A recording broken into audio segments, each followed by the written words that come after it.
क्या आपने कभी नोटिस किया है कि कुछ लोग बिना बहस किए, बिना चिल्लाए और बिना अपनी ताकत दिखाए भी हर जगह जीत जाते हैं? ऑफिस हो, बिजनेस हो, राजनीति हो या सोशल सर्कल, वे लोगों के दिमाग पर राज करते हैं। क्यों?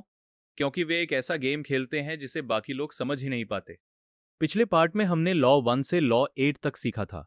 आज हम रॉबर्ट ग्रीन की किताब 48 लॉज ऑफ पावर के अगले 8 लॉज यानी लॉ 9 से लॉ 16 को समझेंगे। लेकिन सावधान, इनमें से कुछ लॉज इतने शक्तिशाली हैं कि अगर आप इन्हें सही समय पर इस्तेमाल करना सीख गए तो लोगों का आपके प्रति व्यवहार हमेशा के लिए बदल सकता है। तो वीडियो को अंत तक जरूर देखना, क्योंकि आखिरी लॉ शायद पूरी किताब का सबसे खतरनाक और सबसे कम समझा गया लॉ है। LO9 win through your actions, never through argument. बहस से नहीं, परिणाम से जीतिए। मान लीजिए आप किसी व्यक्ति से बहस कर रहे हैं। आपके पास सारे तथ्य हैं, आप सही हैं, आपके तर्क मजबूत हैं। लेकिन बहस खत्म होने के बाद क्या होता है? सामने वाला व्यक्ति आपकी बात मानने के बजाय और ज्यादा जिद्दी हो जाता है। क्यों? क्योंकि इंसान लॉजिक से कम और अपने अहंकार से ज्यादा चलता है। जब आप किसी को बहस में हराते हैं तो आप सिर्फ उसकी राय नहीं बल्कि उसके ईगो पर हमला करते हैं। रॉबर्ट ग्रीन कहते हैं, लोगों को यह महसूस कराना कि वे गलत हैं अक्सर उन्हें आपका दुश्मन बना देता है। इतिहास में देखें, कई महान वैज्ञानिकों और नेताओं को शुरू में इसलिए रिजेक्ट किया गया क्योंकि उन्होंने लोगों को सीधे सीधे गलत साबित करने की कोशिश की। क्या आपने कभी नोटिस किया है कि कुछ लोग बिना बहस किए, बिना चिल्लाए और बिना अपनी ताकत दिखाए भी हर जगह जीत जाते हैं? ऑफिस हो, बिजनेस हो, राजनीति हो या सोशल सर्कल, वे लोगों के दिमाग पर राज करते हैं। क्यों? क्योंकि वे एक ऐसा गेम खेलते हैं जिसे बाकी लोग समझ ही नहीं पाते। पिछले पार्ट में हमने लॉ 1 से लॉ 8 तक सीखा था। आज हम रॉबर्ट ग्रीन की किताब 48 लॉज ऑफ पावर के अगले 8 लॉज यानी लॉ 9 से लॉ 16 को समझेंगे। लेकिन सावधान, इनमें से कुछ लॉज इतने शक्तिशाली हैं कि अगर आप इन्हें सही समय पर इस्तेमाल करना सीख गए तो लोगों का आपके प्रति व्यवहार हमेशा के लिए बदल सकता है। तो वीडियो को अंत तक जरूर देखना, क्योंकि आखिरी लॉ शायद पूरी किताब का सबसे खतरनाक और सबसे कम समझा गया लॉ है। Law 9, win through your actions, never through argument. बहस से नहीं, परिणाम से जीतिए। मान लीजिए आप किसी व्यक्ति से बहस कर रहे हैं। आपके पास सारे तथ्य हैं, आप सही हैं, आपके तर्क मजबूत हैं। लेकिन बहस खत्म होने के बाद क्या होता है? सामने वाला व्यक्ति आपकी बात मानने के बजाय और ज्यादा जिद्दी हो जाता है। क्यों? क्योंकि इंसान लॉजिक से कम और अपने अहंकार से ज्यादा चलता है। जब आप किसी को बहस में हराते हैं तो आप सिर्फ उसकी राय नहीं बल्कि उसके ईगो पर हमला करते हैं। रॉबर्ट ग्रीन कहते हैं, लोगों को यह महसूस कराना कि वे गलत हैं अक्सर उन्हें आपका दुश्मन बना देता है। इतिहास में देखें, कई महान वैज्ञानिकों और नेताओं को शुरू में इसलिए रिजेक्ट किया गया क्योंकि उन्होंने लोगों को सीधे सीधे गलत साबित करने की कोशिश की। दूसरी तरफ कुछ लोग सिर्फ परिणाम दिखाकर जीत गए। उदाहरण के लिए, अगर कोई आपको कहे कि आपकी बिजनेस स्ट्रैटेजी गलत है, आप घंटों बहस कर सकते हैं या फिर चुपचाप काम करके रिजल्ट ला सकते हैं। दूसरी तरफ कुछ लोग सिर्फ परिणाम जीत गए। उदाहरण के लिए, अगर कोई आपको कहे कि आपकी बिजनेस स्ट्रैटेजी गलत है, आप घंटों बहस कर सकते हैं या फिर चुपचाप काम करके रिजल्ट ला सकते हैं।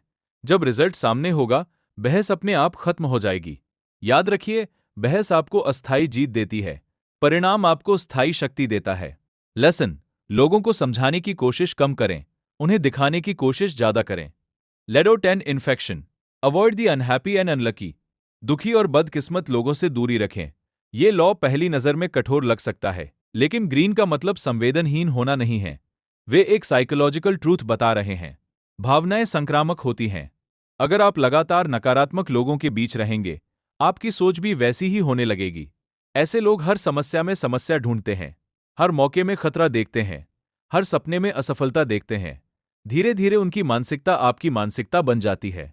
ध्यान दीजिए, क्या आपने कभी ऐसा महसूस किया है कि किसी खास व्यक्ति से मिलने के बाद आपका मूड खराब हो जाता है, या किसी सकारात्मक इंसान के साथ समय बिताने के बाद आप प्रेरित महसूस करते हैं?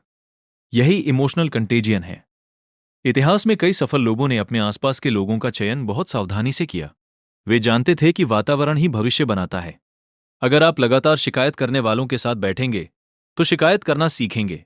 अगर आप लगातार विजेताओं के साथ बैठेंगे तो जीतना सीखेंगे। लेसन, अपने आसपास ऐसे लोगों को रखिए जो आपकी ऊर्जा बढ़ाएं, कम ना करें। Law 11 learn to keep people dependent on you. लोगों को आप पर निर्भर बनाइए। ये लॉ शक्ति के मूल सिद्धांतों में से एक है। सोचिए, किसी संगठन में सबसे सुरक्षित व्यक्ति कौन होता है? वो जो सबसे ज्यादा मेहनत करता है जरूरी नहीं। अक्सर वह व्यक्ति सुरक्षित होता है जिसके बिना सिस्टम चल नहीं सकता। अगर लोग आपके बिना भी सब कुछ कर सकते हैं तो आपकी जरूरत कम हो जाएगी। लेकिन अगर आपके पास ऐसी स्किल्स, नॉलेज या कनेक्शंस हैं जो दूसरों के पास नहीं हैं, तो आपकी वैल्यू बढ़ जाएगी।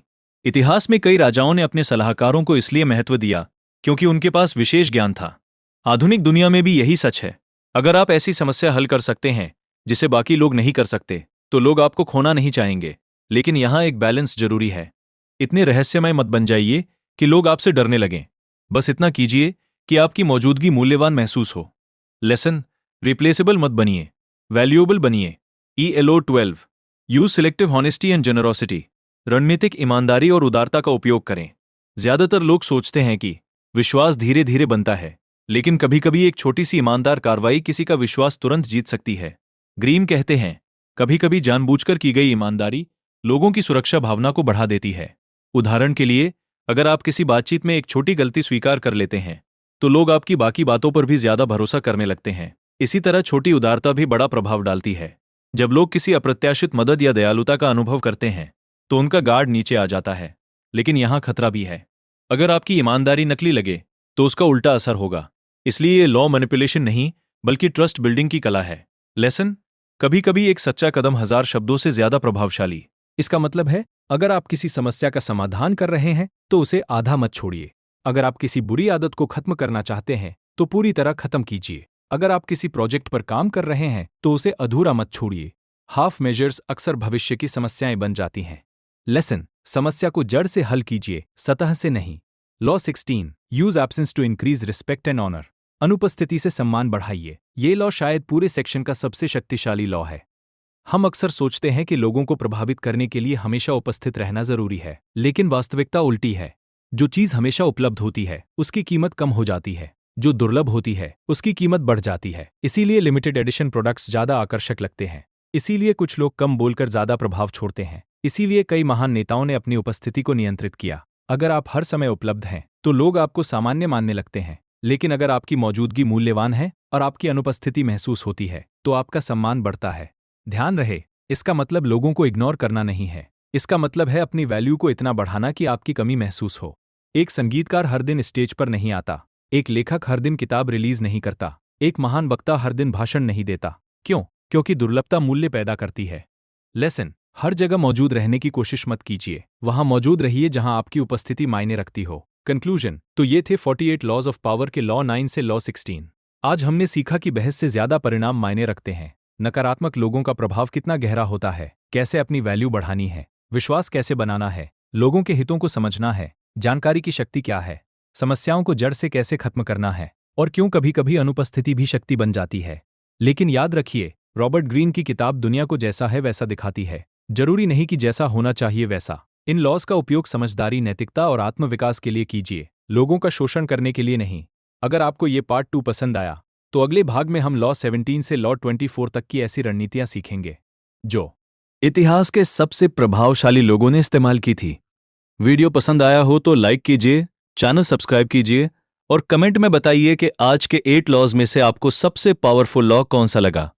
याद रखिए, पावर सिर्फ दूसरों पर नियंत्रण का नाम नहीं है, असली पावर खुद पर नियंत्रण से शुरू होती है। Thanks for watching. Will see you in the next part.